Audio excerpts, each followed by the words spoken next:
सीधा डाल दे हो जाई रिएक्शन।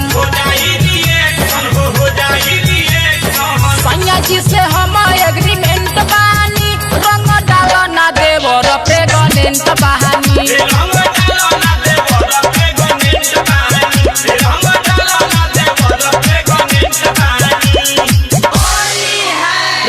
डालो ना देवर प्रेग्नेंट बहानी, रंग डालो ना देवर प्रेग्नेंट बहानी।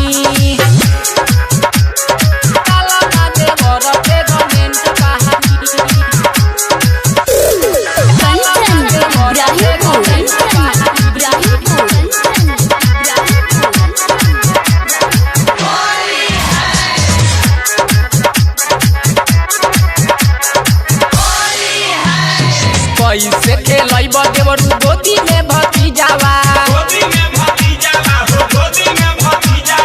मन मन बात पूरा होई हो नतीजावा।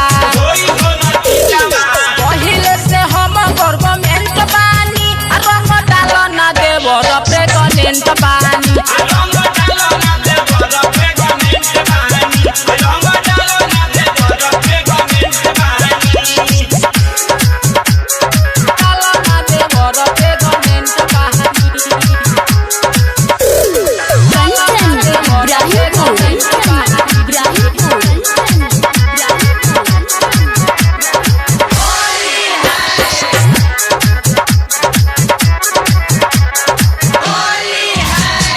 चंदन निर्दोषी बात कहतावे साच हो,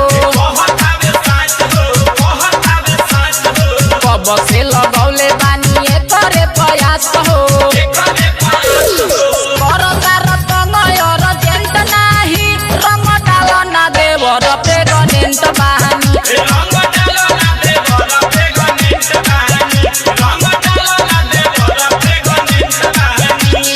रंगावा से सुनो देवरू होला इन्फेक्शन, उल्टा सीधा डाल दे हो जाई रिएक्शन। सैया जी से हम